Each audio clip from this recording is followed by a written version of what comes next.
We mean nothing to you, huh? My brother yelled, his face turning a blotchy red with fake outrage as I calmly refused to host another family dinner. God, Elijah, you were completely cold. My parents snapped from the couch, glaring at me like I had just committed a crime. I didn't flinch. I just smiled, completely unfazed by their theatrics. Trust me, I care, I said, keeping my voice dangerously low. Then, I reached into my pocket, placed my phone flat on the coffee table, and pressed play. My family's smug, entitled expressions cracked like cheap glass as their own voices filled the room, exposing the ugly, calculated truth they thought I never knew about.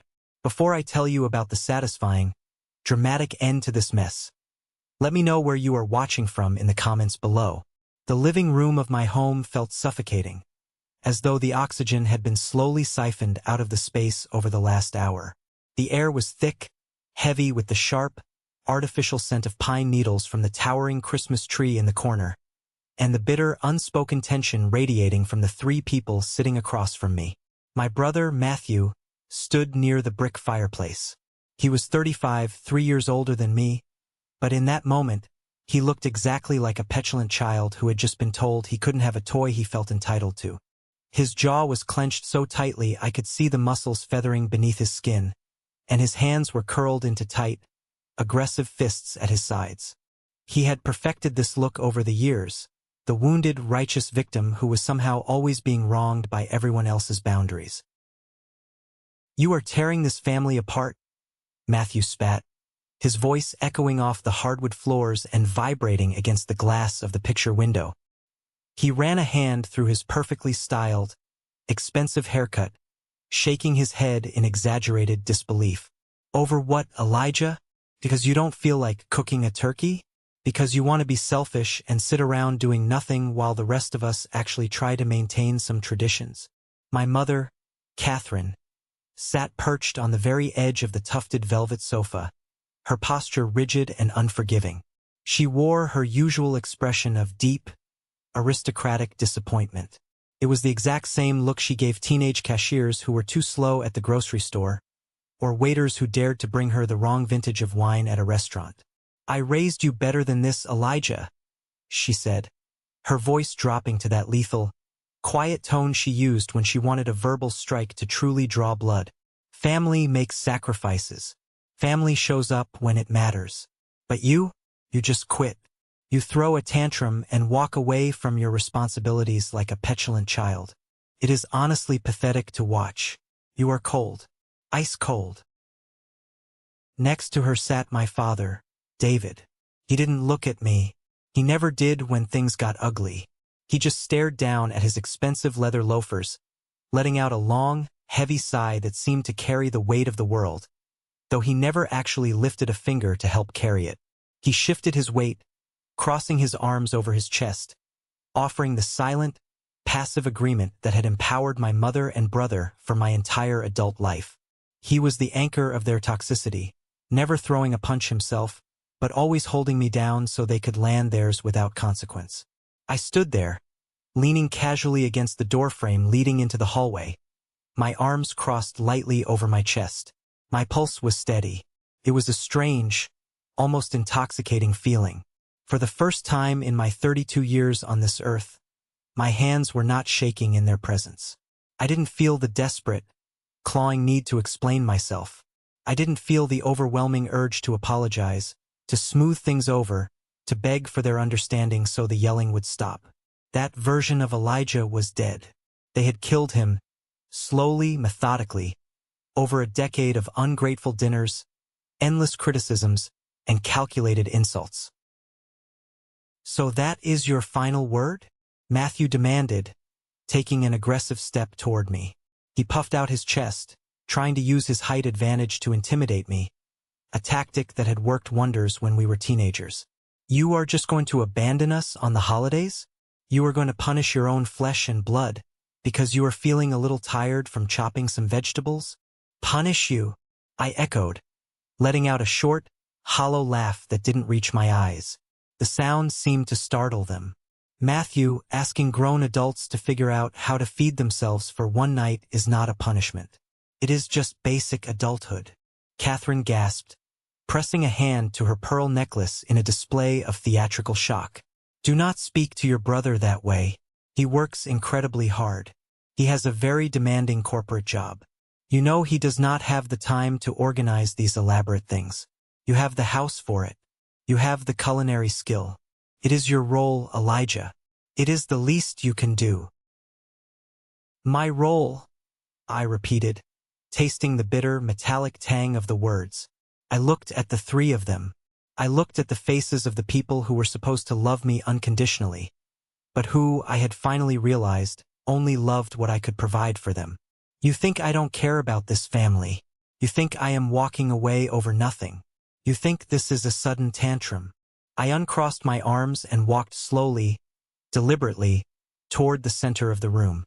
I reached into my jacket pocket and pulled out my smartphone. I tapped the screen to wake it up. The room fell utterly silent.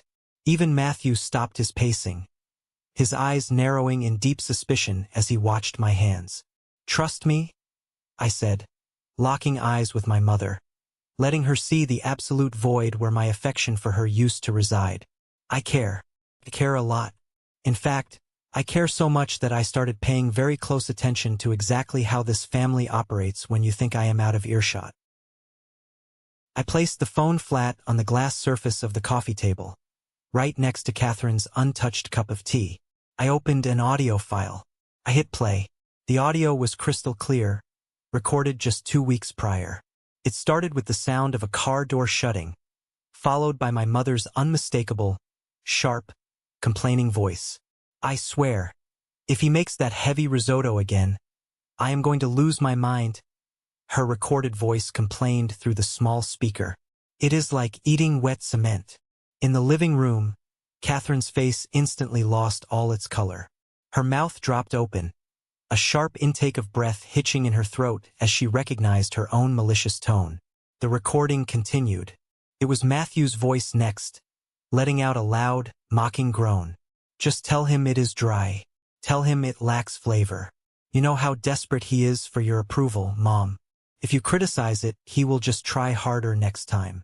And hey, as long as he keeps playing the free caterer, I do not have to dip into my salary to take my clients out. Let him slave over the stove. I need to save up for the new house, and groceries aren't getting any cheaper. Then the final, devastating blow. My father's voice, a careless, low murmur that carried the ultimate betrayal. Just let him do it, Catherine. Keeps him busy. Keeps him quiet. Do not rock the boat if the ride is completely free. I let the recording play out to the very end, letting the silence that followed stretch and expand until it filled every single corner of the room. It was quieter than a funeral in that house. I looked down at them, drinking in the sight of their shattered illusions. Matthew looked like he had been struck by a physical blow to the stomach. His mouth was opening and closing, but no words came out. His face, previously red with anger, was now pale, coated in a thin sheen of absolute shock.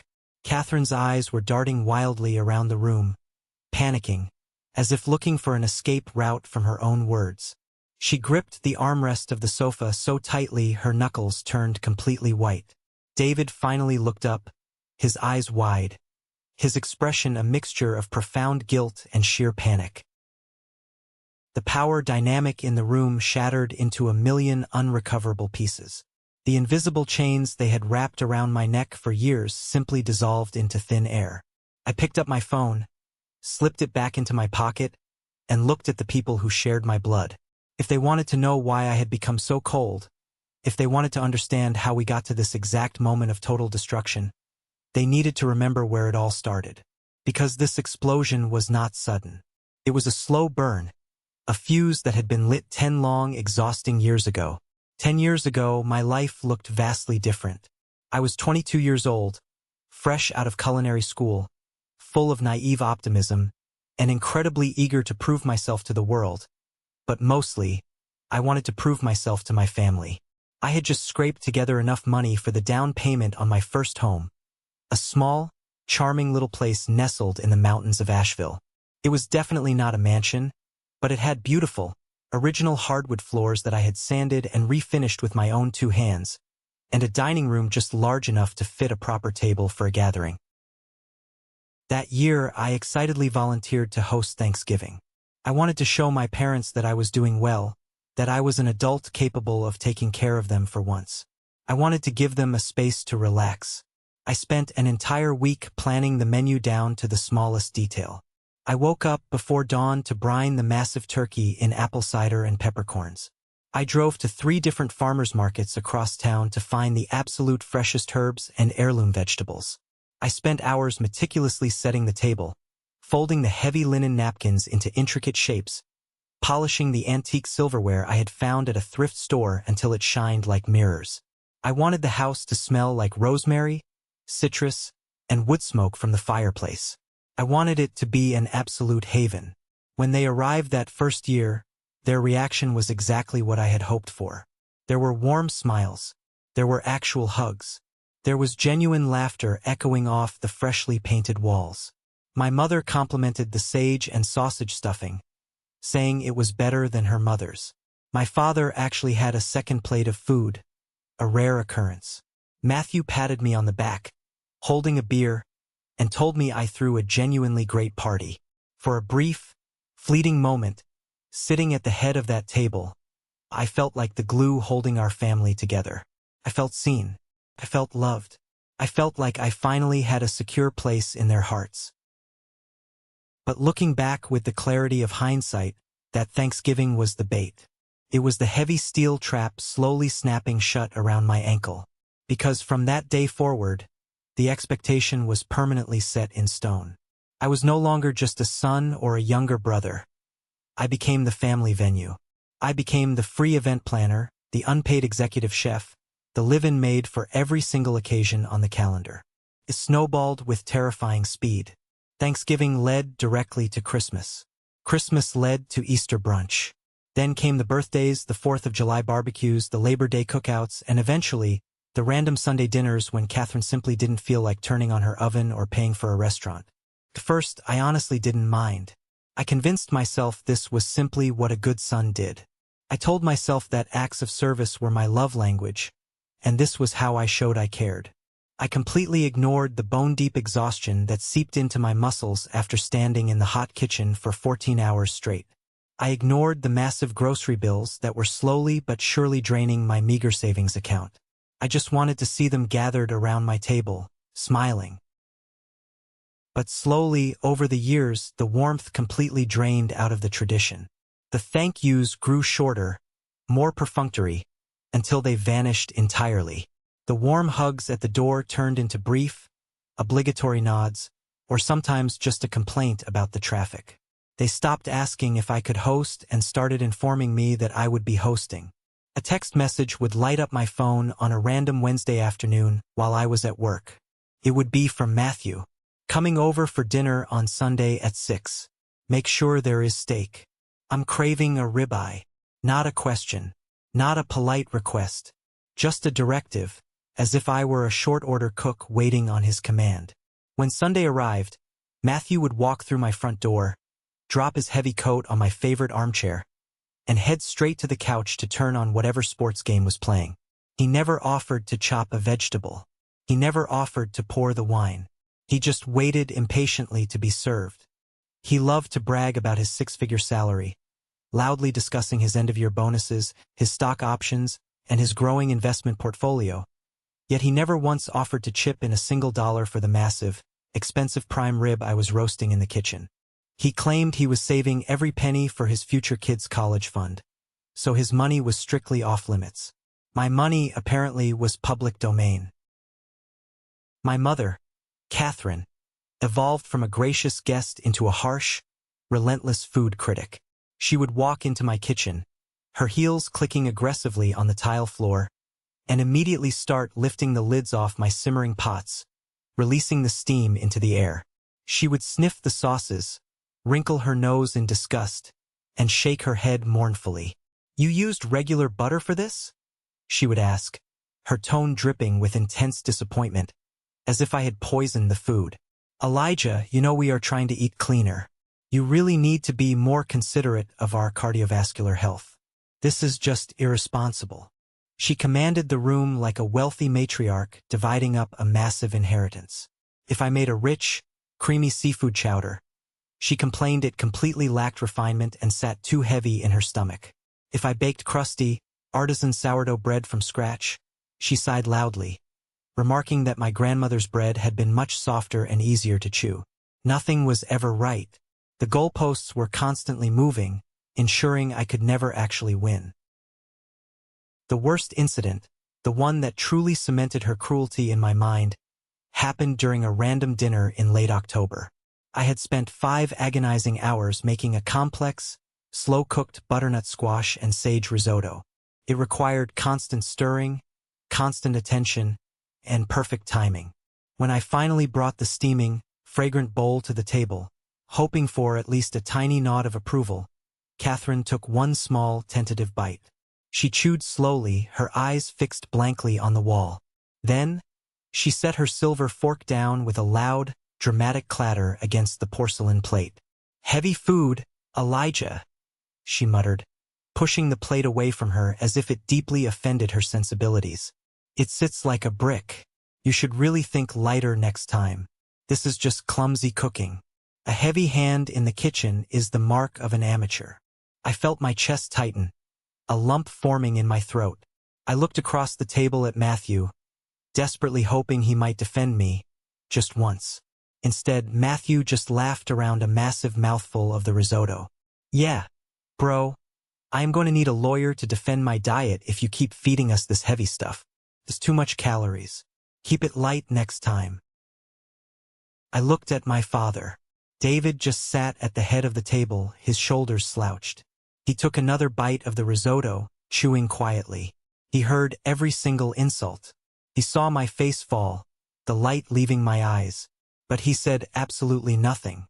He just shrugged, looking down at his plate, confirming that my feelings were completely irrelevant.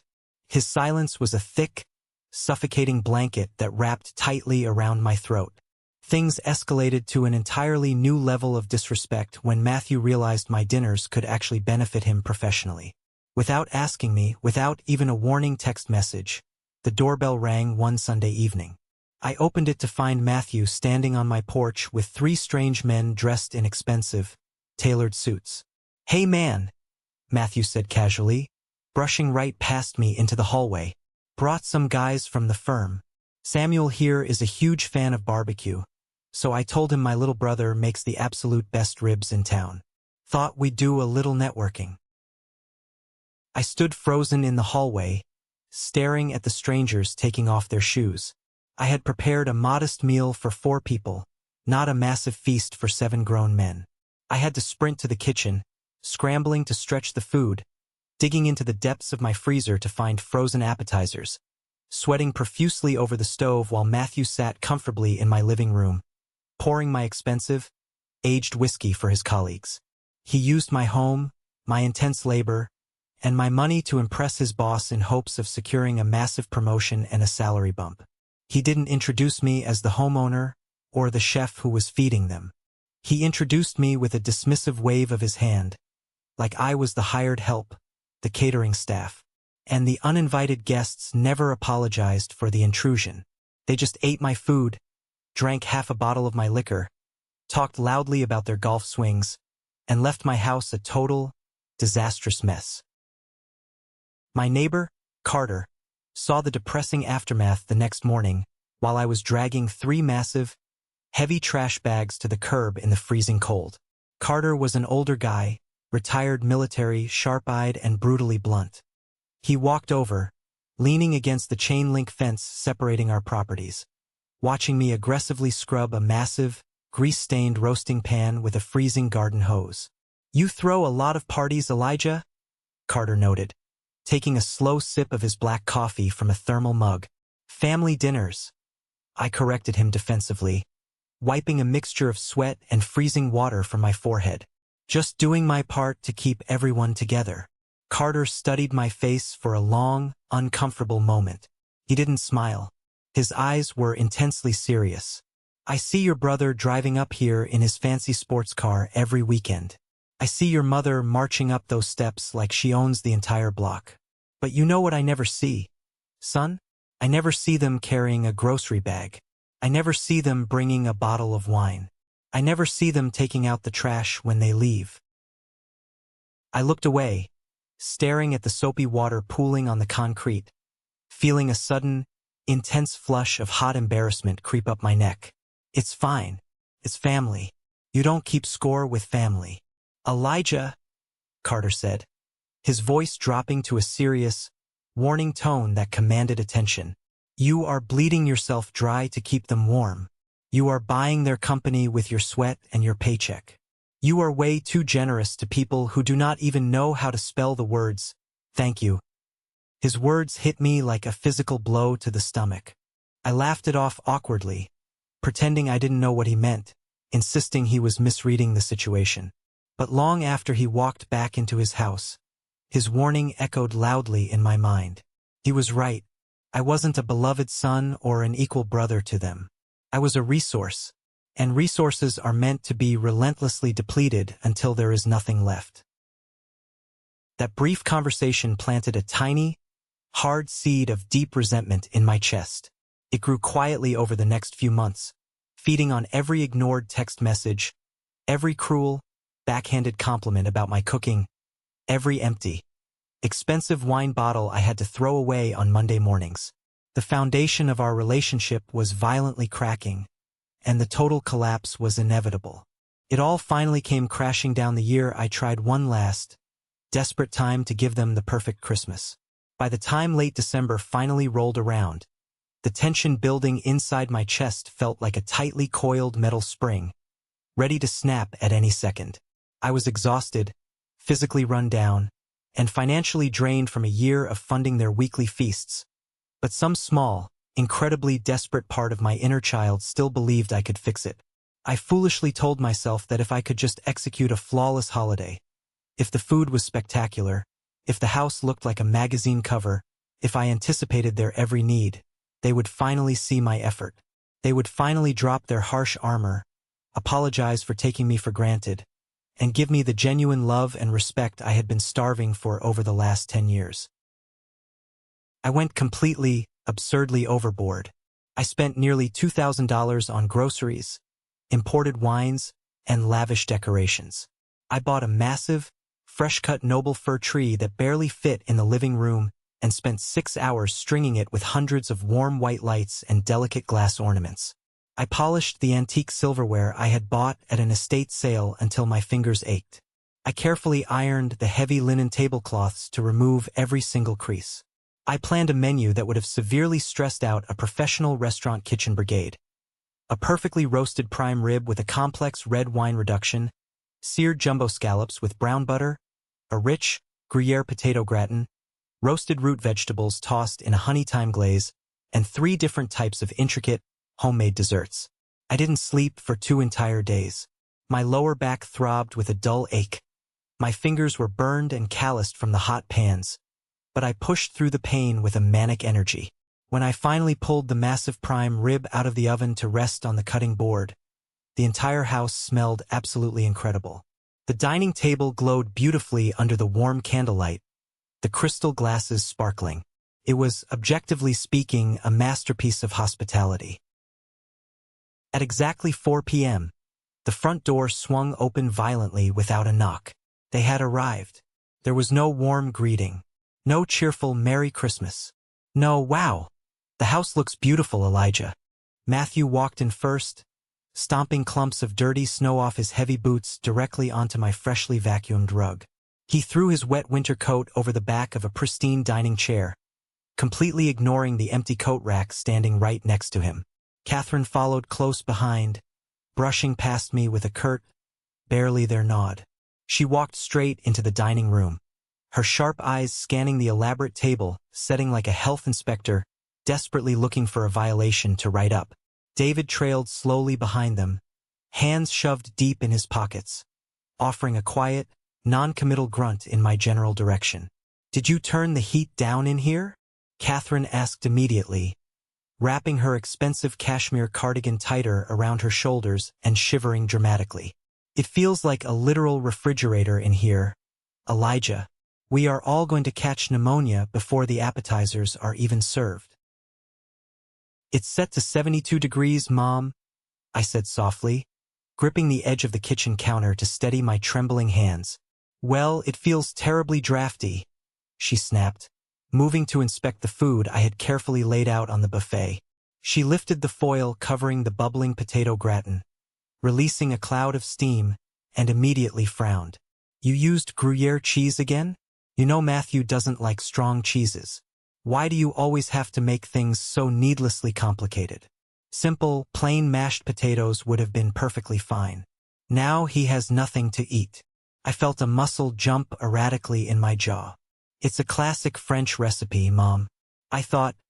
You thought wrong, she interrupted sharply, dropping the foil back down with a crinkle. She sighed heavily, a sound of profound martyrdom. I suppose we will just have to make do.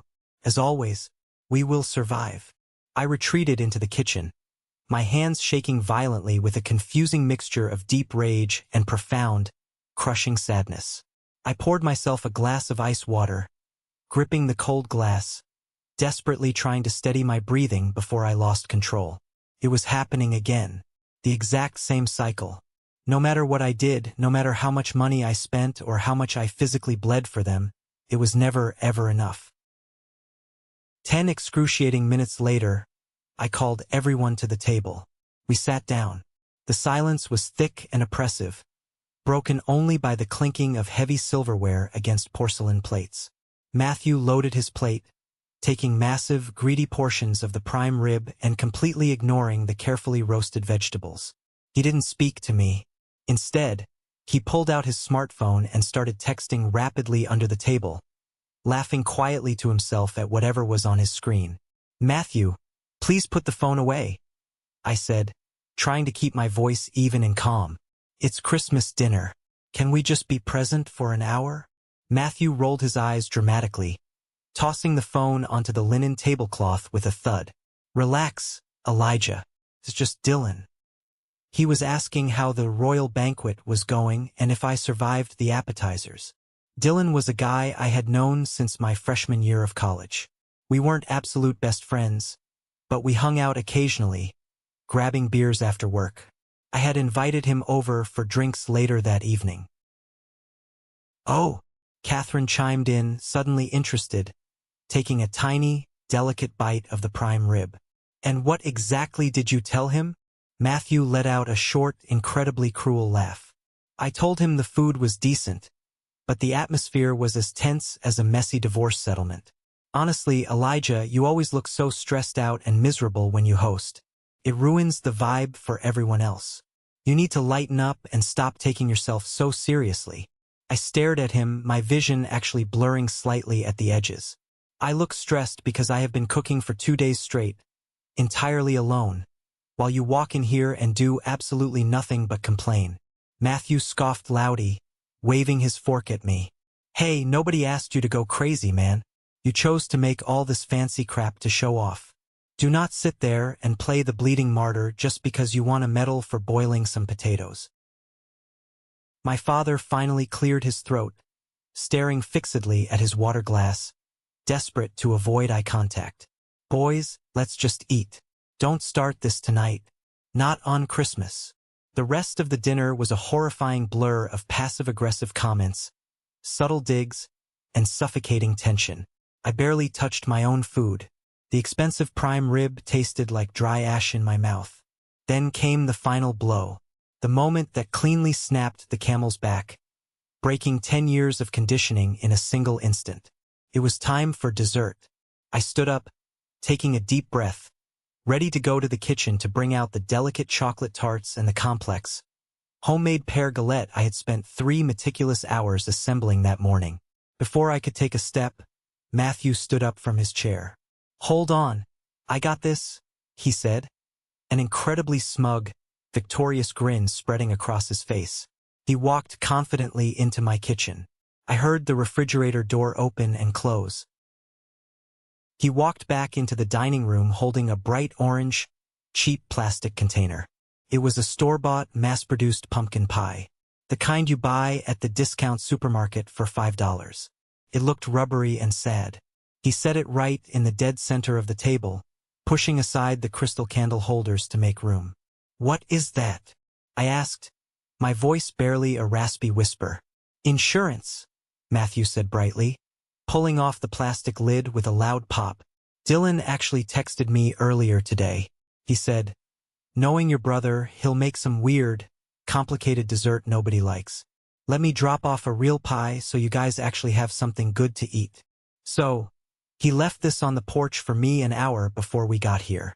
My own friend, Dylan. He had colluded with Matthew, my main tormentor, to humiliate me in my own home on Christmas Day." Catherine let out a genuine, delighted laugh, clapping her hands together softly. "Oh, thank goodness," she said, eagerly reaching for a cake knife. "I was honestly dreading whatever heavy, overly sweet pastry you had planned. Elijah, this looks wonderful, so traditional, so simple." David chuckled, a low, rumbling sound of complete agreement. He actually smiled as he looked at the cheap pie. I looked at the artificial, glowing orange pie sitting on my antique linen tablecloth. I looked at my mother's eager, greedy face. I looked at my father's approving, relaxed smile. I looked at Matthew, who was staring directly at me with a look of absolute, victorious defiance, reveling in his ability to crush me. Something inside my chest finally gave way. It wasn't a loud, dramatic explosion. It was a quiet, clean, irreversible break. The desperate need for their approval, the endless, exhausting well of patience I had drawn from for 10 years, the desire to be a good son. It all evaporated into the air in a single, defining second. I felt a cold, absolute clarity wash over my brain, sharp and incredibly focusing. I didn't yell. I didn't cry. I didn't throw anything. I slowly reached behind my back and untied the knot of my apron. I pulled it over my head, folded it neatly, and placed it on the back of my chair. "Elijah?" Catherine asked, pausing with the pie knife hovering in the air, sensing the sudden, dangerous shift in the atmosphere. "What are you doing?" I didn't answer her. I turned my back to the table, walked out of the dining room, and stepped into the living room. I walked straight over to the massive, glowing Christmas tree I had spent hours decorating.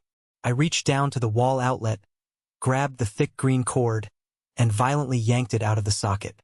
The hundreds of lights died instantly, plunging that side of the room into dark, heavy shadows. In the dining room, forks paused in midair. The silence was absolute, deafening. I walked back to the doorway. I looked at the three of them sitting at my carefully curated table, eating the food I bought with my hard-earned salary, sitting in the house I paid the mortgage for. "I am done," I said. My voice was eerily calm. It didn't shake. It carried the chilling weight of absolute finality. "I am absolutely, completely done. I am never hosting another holiday. I am never cooking another meal for you. Not for Thanksgiving, not for Christmas, not for a random Sunday. Ever again." Matthew blinked rapidly, his smugness faltering for a fraction of a second as he realized I wasn't joking. "Bro, are you seriously throwing a massive fit over a cheap pie? Grow up." "It's not about the pie, Matthew," I said, locking eyes with him, letting him see the utter contempt I now held for him. "It is about the fact that you are a parasite. All three of you are parasites." Catherine gasped loudly, dropping the knife. It clattered sharply against the table. "How dare you speak to us that way? I am your mother. Get out of my house," I said smoothly, my voice devoid of any emotion. I walked to the front hallway closet, pulled out my heavy wool winter coat, and slid my arms into the sleeves. I grabbed my car keys from the ceramic bowl by the door. "Elijah, stop being so dramatic," David finally spoke up, his voice tinged with genuine panic as he realized I was actually leaving them there. "Where are you going? You can't just leave your own party." "Dinner is on the table," I said, pulling open the heavy front door. The freezing, biting night air swept into the warm hallway, stinging my cheeks. "Clean up when you leave. Make sure the deadbolt locks behind you." I stepped out onto the snowy porch, pulled the door shut behind me with a solid thud, and walked down the driveway to my car. I didn't look back. I didn't care if they screamed at the closed door. I didn't care if they cried fake tears. As I started the engine, turned up the heater, and drove away from my own house on Christmas night, the only thing I felt was the incredibly light, beautiful sensation of oxygen filling my lungs for the first time in a decade. I drove aimlessly around the empty, snow-dusted streets of Asheville for over an hour. The town was eerily quiet, the windows of houses glowing with warm, golden light, families gathered inside opening presents, laughing, or maybe arguing over board games. But they were together. I ended up pulling into the parking lot of a brightly lit, 24-hour diner on the edge of the interstate. I walked in, the bell chiming loudly, and sat down in a cracked vinyl booth in the back corner. I ordered a simple cup of black coffee from the tired waitress and stared out the window into the dark, freezing parking lot. My phone started vibrating violently in my pocket almost immediately. I pulled it out and watched the screen light up with a frantic barrage of text messages. Matthew, you are acting like a total psycho. Come back here right now. Catherine, you have completely ruined Christmas. Your father is incredibly upset. I hope you are happy with yourself, you selfish boy. Matthew, we are leaving. I am not cleaning your massive disaster of a kitchen. You owe Mom a massive apology tomorrow. David, son, please. This is getting totally out of hand. Let's talk like men. I sat there, watching the notifications stack up rapidly on the screen. The old Elijah, the one who existed just hours ago, would have felt a crushing, agonizing weight of guilt. He would have paid the diner tab, rushed home in a panic, scrubbed the kitchen spotless while crying, and sent a long, groveling apology text by morning, begging for forgiveness he didn't even need. Instead, I looked at the texts, felt absolutely nothing but mild disgust, picked up the phone, powered it completely down, and shoved it deep into my coat pocket. I took a slow sip of the bitter, burnt diner coffee. It honestly tasted better than the expensive prime rib I had slaved over. The silence that followed in the weeks immediately after Christmas was not peaceful at first. It was loud, heavy, and pregnant with tension. It was a standoff. My family was waiting for me to crack. They were holding their breath, waiting for the inevitable apology, the desperate plea for reconciliation. January passed by in a blur of freezing rain. February arrived with gray skies. I didn't reach out once. I ignored their occasional passive-aggressive text messages completely. I didn't block their numbers. I just let their words sit unread on my screen, effectively stripping them of all their manipulative power. Without the constant, exhausting drain of their demands and criticisms, my life transformed in ways I couldn't have imagined. I suddenly had free time on the weekends to do whatever I wanted. I saved a massive amount of money. My grocery bill plummeted from astronomical to completely reasonable. I started hiking the mountain trails again. I started reading books for pleasure. For the first time in years, I started sleeping through the night. Then came Easter Sunday, the true ultimate test of their forced independence. For 10 straight years, Easter had been a massive, chaotic brunch hosted at my house. I would prepare glazed ham, 3 types of quiches, fresh pastries from scratch, and bottomless mimosas. This year, they had to completely fend for themselves. I didn't attend, of course. I spent Easter Sunday fishing on the lake with Carter, my neighbor, enjoying the quiet morning mist and the simple act of casting a line. But in a town like ours, word travels incredibly fast. I heard all about the absolute disaster through the family grapevine. A cousin of mine called me a few days later, laughing so hard into the phone she could barely catch her breath. Apparently, Matthew, desperately trying to prove to Catherine that he didn't need me and that he was the superior son, had aggressively volunteered to host Easter at his expensive, pristine, sterile apartment. He invited the entire extended family, eager to show off his new leather furniture and his massive television. But Matthew didn't know the first thing about cooking. He didn't know how to time a meal, how to season meat, or how to handle the stress of hosting 15 people. He bought a massive, expensive ham but completely forgot to read the instructions on how long to heat it. panicking when people arrived. He cranked the oven to 450 degrees, trying to rush the process, burning the outside to a dry, black crisp while the inside remained ice-cold and raw. He tried to make a simple potato salad but didn't boil the potatoes nearly long enough, leaving them crunchy and inedible. According to my cousin, Catherine completely lost her mind. Deprived of me as her designated punching bag, she turned her critical, laser-focused eye directly onto her golden child. She loudly, ruthlessly berated Matthew in front of aunts, uncles, and his own friends. She told him the food was disgusting and inedible. She complained about the dust on his baseboards. She humiliated him the exact same way she used to humiliate me. Matthew, who possessed a fragile ego and was completely unable to handle even mild criticism, snapped back viciously. He yelled at Catherine, blaming her for not helping him in the kitchen. David, true to form, tried to shrink into the background and disappear, but Catherine dragged him directly into the screaming match, berating him for raising a son who couldn't even manage to cook a simple holiday meal without ruining it. The perfect facade crumbled to dust. The flawless family image they projected to the world completely collapsed the moment I was no longer there to serve as the foundation holding them up, and the lightning rod absorbing all their toxic energy. Matthew ended up ordering greasy pizzas, sulking in his bedroom like a teenager, while the extended family ate in awkward, horrifying silence. Hearing that story didn't make me angry. It didn't even make me feel particularly vindictive or triumphant. It just made me feel an overwhelming, profound sense of clarity. They didn't miss me as a person. They never did. They missed what I did for them. They missed the extreme convenience. They missed having a designated target for their misery. I was the shock absorber for their deeply dysfunctional dynamics, and without me there to take the hits, the car was violently shaking itself to pieces. Sitting in my quiet, clean living room, looking at the empty spot where the Christmas tree used to be, I realized I was entirely safe in the eye of the storm.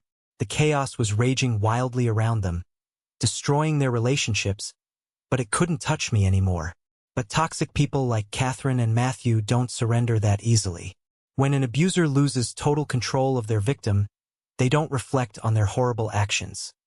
They simply change their tactics. The silence was driving them absolutely crazy, and they needed to drag me back into the fold before the summer holidays began. They needed to force me back into my subservient role by any means necessary. That is what ultimately led to the ambush. That is what led to them sitting in my living room, throwing insults at me, trying to break my spirit one last time. But they didn't realize they weren't dealing with the old Elijah anymore. They were dealing with someone who had spent the last few months quietly, meticulously keeping receipts, and preparing for the ultimate satisfying revenge. The first desperate attempt to reel me back in came on a dreary, rain-soaked Tuesday afternoon in early May. I was sitting at my desk at work when my phone buzzed with an incoming call from an unknown number. I let it go to voicemail. 2 minutes later, an audio message popped up. It was Catherine. She had used a different phone to bypass my silent treatment. Her voice was dripping with that saccharine, perfectly measured sweetness she reserved for public appearances and manipulation. "Elijah, darling," she cooed through the speaker. "It has been far too long. I know we had a silly little misunderstanding at Christmas, but family is family. I am sitting at that lovely little French cafe downtown, the one with the wonderful croissants you like. Please come down. I bought you a coffee. Let us just talk and put this behind us." A silly little misunderstanding. That is what she called a decade of financial and emotional exploitation. I initially wanted to delete the message and block the number, but a quiet, calculating voice in my head told me to go. I needed to see exactly what her game was. I needed to look her in the eye one last time to ensure the guilt was truly gone. Before I left my office, I opened the voice memo app on my phone and made sure it was running. I slipped the phone into the breast pocket of my jacket. The cafe was warm and smelled heavily of roasted espresso and butter. Catherine was sitting in a plush corner booth, wearing a tailored trench coat, stirring a porcelain cup of Earl Grey tea with slow, practiced grace. When she saw me, Her lips stretched into a wide, entirely lifeless smile. "Oh, sweet boy," she said, reaching across the small marble table to pat my hand. I pulled my hand back before she could make contact. Her smile faltered, her eyes flashing with a brief spark of irritation before she smoothed her features back into a mask of maternal concern. "Cut the act, Mom," I said, keeping my voice low and steady as I sat across from her. "What do you want? I have a job to get back to." She sighed, a dramatic, breathy sound. "You are so defensive, Elijah. You are acting like a bitter ex-husband in a messy divorce over a few burnt potatoes. It is beneath you. I asked you here because I want to extend an olive branch. Summer is approaching. We have the 4th of July coming up, and your father's birthday is in August. The family needs to gather." "And you need a caterer," I replied bluntly. "I need my son," she countered, leaning forward. "Elijah, you have had your little break. You threw your tantrum and we gave you space. But you have to understand that family means sacrifice. You have a beautiful house. You have a gift for cooking. God gave you that talent so you could serve your loved ones. Refusing to use it is just selfish. Do you really want to be remembered as the son who abandoned his parents?" I stared at her, feeling a cold knot of absolute disgust tighten in my stomach. She truly believed her own lies. She believed I existed solely to be consumed by her and Matthew. "I sacrificed for 10 years, I said, my voice barely above a whisper. "I cooked, I cleaned, I paid for everything. And all I got in return were insults and uninvited guests. I am not hosting anymore. You can hire a caterer with that massive inheritance you always brag about getting from Grandpa." Catherine's eyes narrowed into tiny, furious slits. The motherly facade dropped completely, revealing the venomous predator underneath. "You ungrateful little brat," she hissed, her voice trembling with genuine rage. "You think you are so special because you can roast a piece of meat? You are nothing without this family. You have no wife, no kids, nothing but an empty house. We gave you a purpose. If you walk away from us, you will die completely alone, and nobody will even notice. Do not think you can punish us and get away with it." I didn't argue. I didn't raise my voice. I simply stood up, looked down at her contorted face, and walked out of the cafe into the rain. I had exactly what I needed. The audio file was safely saved on my phone. I thought that would be the end of it. I thought my refusal would finally force them to back off. But narcissists do not accept defeat. They simply escalate. 2 days later, I pulled into my driveway after a long day at the office. The moment my headlights swept across the front of my house, my heart stopped. Matthew's expensive luxury sedan was parked crookedly on the curb. My parents' SUV was jammed into my driveway. The front door of my house was slightly ajar. Panic flared in my chest. I threw my car into park, grabbed my briefcase, and rushed up the porch steps. I had given my father a spare key 5 years ago for emergencies. They had used it to break into my sanctuary. I pushed the door open. That brings us right back to the moment I described at the very beginning of this story. Matthew standing by the fireplace, screaming about me tearing the family apart. Catherine sitting on my velvet couch, calling me cold and pathetic. David staring at his shoes. They had ambushed me in my own home, thinking they could corner me and bully me into submission. But I was ready. I walked into the center of the room, pulled my phone from my pocket, and played the audio recording from Christmas. The one where Catherine insulted the food, Matthew bragged about saving his salary, and David told them to use me. As the recording played, their faces drained of blood. Matthew's jaw went slack. Catherine clutched her pearl necklace, her eyes wide with absolute horror. They thought the recording was the worst thing I had in my arsenal. They thought being exposed for their cruel words was the climax of my revenge. But I wasn't finished. When the audio ended, the silence in the living room was deafening. I calmly put my phone away. Then, I unlatched my leather briefcase and pulled out a thick, manila folder. I tossed it onto the glass coffee table. It landed with a heavy, satisfying smack right in front of Matthew. "What is that?" Matthew stammered, his voice suddenly lacking all its previous bravado. That, I said, pointing at the folder, is a detailed compilation of receipts, dates, and photographic evidence. You see, Matthew, after Christmas, I had a lot of free time. So I started thinking about all those Sunday dinners. I started thinking about all those expensive cuts of meat and bottles of wine I bought to feed your random colleagues and clients. And then I made a phone call to Samuel, that guy you brought over last October. Matthew's face turned an ashen, sickly gray. He took a stumbling step backward, his eyes glued to the folder. It turns out, I continued, my voice ringing clear and loud in the silent room, that you have been submitting expense reports to your corporate accounting department for every single one of those dinners. You were claiming you took these clients out to high-end steakhouses. You forged restaurant receipts and pocketed the massive reimbursements from your company. You literally stole thousands of dollars from your employer, using the food I bought and cooked with my own salary as your free cover. Catherine gasped, turning to stare at her golden child.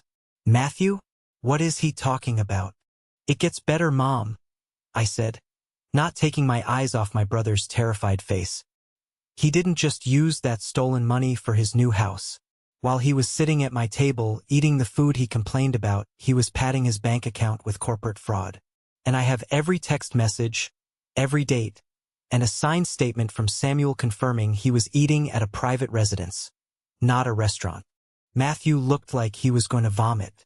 His hands were shaking uncontrollably. Elijah, please, he whispered, all the arrogance completely stripped away. That is corporate fraud. If the company lawyers see that, if they fire me, I will lose everything. My house, my stock options, everything.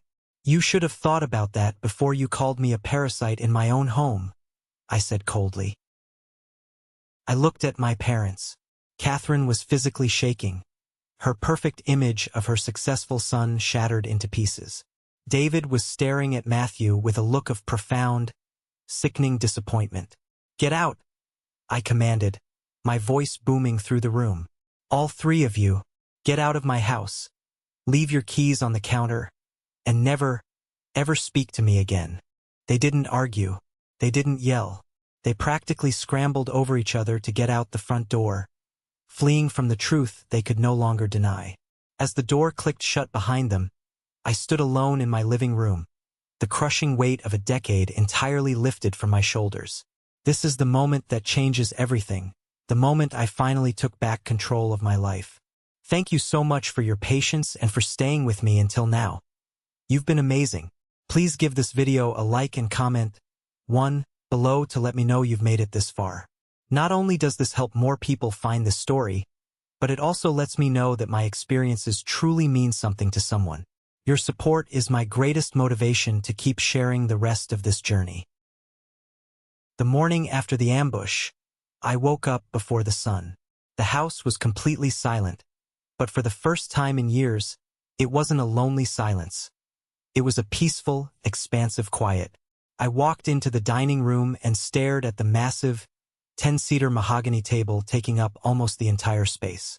It was a beautiful piece of furniture, but to me it was a monument to my own subjugation. It was the altar where I had sacrificed my time, my money, and my self-worth. I didn't want it in my house anymore. I took out my phone, snapped a few pictures, and listed the table, along with the matching buffet and all the extra dining chairs, on a local community marketplace app for a fraction of its actual value. Within an hour, I had a buyer. That afternoon, a young woman named Chloe arrived with a rented moving truck and two of her friends. She was bright-eyed, energetic, and newly engaged. She looked at the massive table with absolute wonder. "It is gorgeous," she breathed, running her hand over the polished wood. "My fiancé and I are hosting our very first Thanksgiving this year, and we have a huge, blended family coming. We couldn't afford anything this nice brand new. Why are you selling it?" I smiled, feeling a genuine warmth spread through my chest. "It held a lot of people for a long time," I told her honestly. "But my gatherings are going to be a lot smaller from now on. I want it to go to a home that actually appreciates the people sitting around it. Watching them carry that massive, heavy table out of my front door was a profound physical release. With every inch it moved over the threshold, a corresponding weight lifted off my lungs. I followed them out, helped them load it into the truck, and waved goodbye. When I walked back inside, the dining room echoed. It was empty. It was a blank canvas. I immediately called a locksmith and had every single lock on my exterior doors changed. The fortress was finally secure. While I was completely purging my house of their memory, the storm I had unleashed was actively destroying their carefully constructed world. I didn't actually send the folder of evidence to Matthew's corporate HR department. I didn't need to. Matthew's paranoia did the job for me. Terrified that the company lawyers were already investigating him, Matthew started frantically trying to cover his tracks at work. He deleted files, altered expense reports retroactively, and acted so incredibly erratic that his boss became suspicious. They launched an internal audit within the week. When they discovered the discrepancies and the sheer volume of his fraudulent meal expenses, the fallout was instantaneous and brutal. Matthew wasn't just fired. He was escorted out of the building by security in front of his entire department. The company threatened criminal charges if he didn't immediately repay the thousands of dollars he had stolen. Suddenly, the golden child with the six-figure salary was unemployed, facing massive corporate debt, and completely unhireable in his industry. The new luxury house he was building, he had to pull out of the contract, losing his massive deposit. Catherine, meanwhile, tried to control the narrative. Desperate to maintain her image as the perfect matriarch in our community, she attempted to host a massive summer barbecue for her church group and all our extended relatives. She wanted to prove she was the glue of the family, not me. It was an unmitigated disaster. She tried to hire a cheap catering company at the last minute to save money, but the food arrived cold and flavorless. When her friends politely asked where I was, Catherine tried to play the victim, spinning a lie about how I had abandoned the family over a petty argument. But the truth is a stubborn thing. Carter, my blunt, observant neighbor, happened to be at that barbecue. He didn't yell and he didn't make a scene. He just sat on a lawn chair, sipping a beer, and loudly recounted the exact conversation he had with me about my family treating me like an unpaid servant. He told everyone how they never lifted a finger, how they complained about free food, and how Matthew had been using my house for his corporate scam. The gossip spread like wildfire. In a community that values hard work and family loyalty, exploiting your own son for free labor and corporate fraud was the ultimate social sin. Catherine and David found themselves suddenly isolated. The phone stopped ringing. The invitations to dinner parties completely dried up. When Catherine walked through the grocery store, people avoided eye contact and whispered behind her back. The social humiliation was a punishment far worse than anything I could have ever inflicted on her myself. She worshipped status, and her status was entirely obliterated.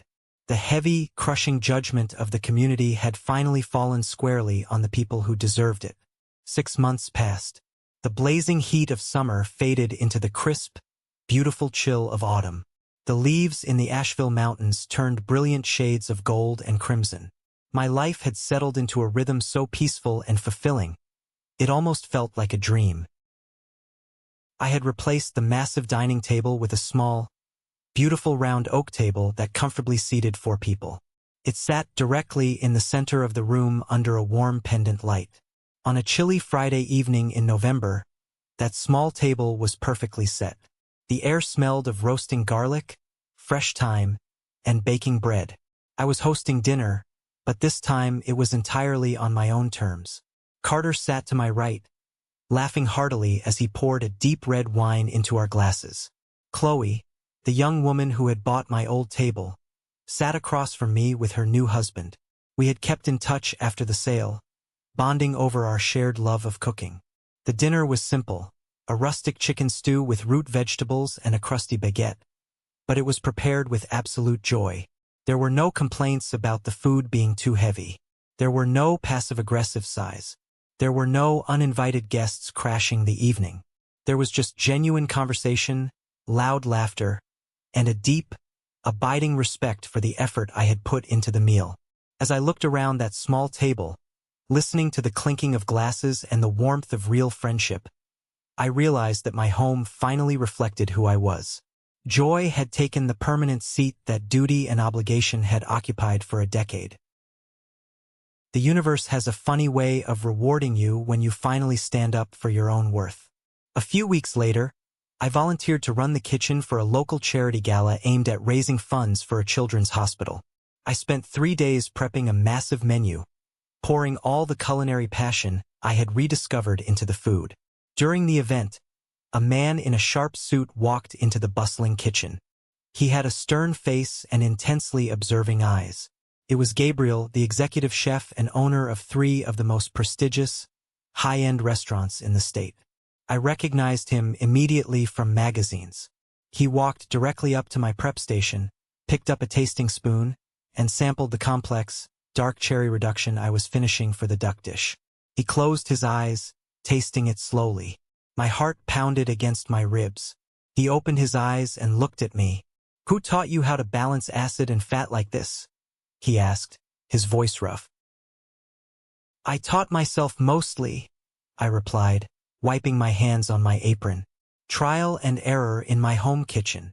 Chef Gabriel nodded slowly, a small smile playing on his lips. "You have an incredible palate, son. This is exceptional work. I am opening a new, intimate farm-to-table concept downtown next spring. I need a head chef who understands flavor over flash. I want you to come to my office on Monday. Let's talk about a real salary and a creative partnership." I stood there, stunned. For 10 years, my own mother told me my cooking was clumsy and heavy. My brother treated me like a cheap diner cook. And here was one of the best chefs in the region, validating my talent and offering me the opportunity of a lifetime. I accepted the job the very next day. I was thriving. My career was launching, my friendships were deep, and my bank account was growing. But karma, it seems, always has one final act to play. It happened 2 nights before Thanksgiving. The air outside was freezing, threatening snow. I was sitting in my living room, reading a book by the fire, when the heavy, frantic pounding started at my front door. I frowned, setting my book down. I didn't recognize the desperate rhythm of the knock. I walked to the door, flipped on the porch light, and looked through the peephole. It was Matthew. He looked absolutely terrible. He was thinner, his expensive haircut was shaggy and unkempt, and he was wearing a wrinkled coat. Standing right behind him, looking older and more defeated than I had ever seen him, was my father, David. I unlocked the deadbolt and pulled the door open, keeping the security chain firmly attached. The cold air rushed in. "Elijah," Matthew gasped, his breath pluming in the freezing air. His eyes were wide and frantic. "Thank God you are home. Let us in. Please, man, it is freezing." "The door stays closed, Matthew," I said evenly, crossing my arms. "What do you want?" Matthew's face crumpled, and to my absolute shock, genuine tears welled up in his eyes. The arrogance was completely gone, replaced by total desperation. "I need your help, Elijah. I am drowning. Since the company fired me, I haven't been able to find a job. The lawyers drained my savings. I maxed out my credit cards trying to keep up appearances, and the bank is foreclosing on my condo next week. I have nothing left. My college fund for my future kids? It's gone. It's all gone." He gripped the doorframe, his knuckles white. "Mom won't give me a dime. She says I embarrassed her. Please, Elijah, let me move into your guest room for a few months, just until I get back on my feet. I'll do anything. I'll clean the kitchen. I'll help you cook. Please, you are my brother." I looked at him. This was the man who had laughed while I suffered. This was the man who stole from his company and used me as his shield. He didn't want a brother. He wanted a financial buffer. He wanted a free hotel. Before I could answer, David stepped forward. He looked down at his shoes just like he always did, but then he slowly raised his head and looked me directly in the eye. "Elijah," my father said, his voice cracking with emotion. "I am sorry. I am so incredibly sorry. I sat there for 10 years and let them treat you like dirt because I was too much of a coward to stop it. I see that now. I see what we lost. Please, son, Help your brother. Be the bigger person. Do it for me. Hearing my father finally apologize, hearing him actually acknowledge his cowardice and the pain he allowed, sent a strange ripple through my chest. 10 years ago, an apology from David would have meant the world to me. It would have healed wounds and changed the course of my life. But looking at him now, standing on my freezing porch demanding I save the golden child who had tormented me, I realized something profound. An apology without changed behavior is just manipulation. He wasn't apologizing to heal my pain. He was apologizing to use me one last time to fix Matthew's mess, so he wouldn't have to deal with it himself. I appreciate the apology, Dad, I said, my voice incredibly calm. I really do, but it is 10 years too late. I looked back at Matthew, whose tears were spilling down his cheeks. You told me once that asking you to help around the house was a punishment, I said softly, locking eyes with my brother. Consider this your basic adulthood. Figure it out. I didn't wait for him to scream or beg. I firmly shut the heavy wooden door, the click of the latch echoing loudly in the quiet house. I slid the deadbolt securely into place. I stood there for a moment, listening to Matthew sob on the porch, listening to David's heavy footsteps walking away. I didn't feel guilty. I didn't feel cruel.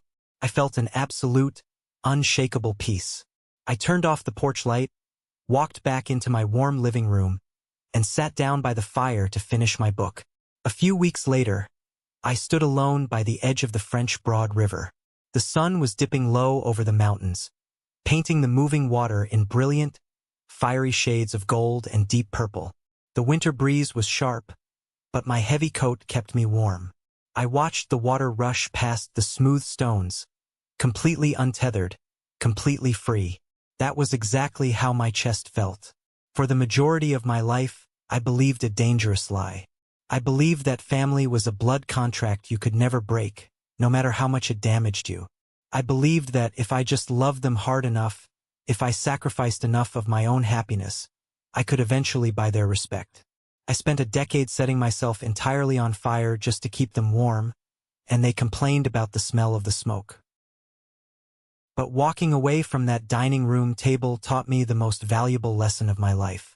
Family is not defined by the people who share your last name, or the people who demand your loyalty because of a biological accident. True family is defined by the people who honor your boundaries. It is defined by the people who sit at your table and say, "Thank you," instead of "What's next?"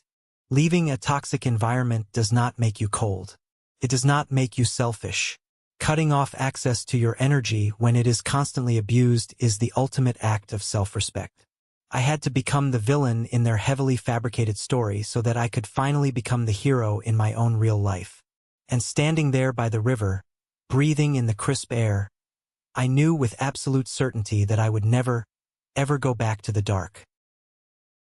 Thank you for sticking around and listening to my story. I know it was a long journey, but it is one I needed to share. I hope this resonated with you in some way, especially if you are currently pouring your heart into people who take you for granted. Have you ever found yourself in a similar situation, giving everything you have to family members who never appreciate it? How did you finally draw the line? I would love to read your experiences down in the comments. And finally, for the amazing people who made it all the way to the very end of this video, I have a special request for you. I want to see who the real ones are. Go down to the comments right now and just drop the letter W. W stands for winner. It is the secret code for the 1% Club, the incredible group of you who have the attention span and the empathy to listen to a full story and truly connect. When I see that W, I will know exactly who you are, and I will know that you are a winner in your own life, taking back your own power. If my story helped you feel a little less alone today, please hit that like button, and don't forget to follow or subscribe so we can keep sharing these journeys together. Take care of yourselves, set your boundaries, and I will see you in the next one.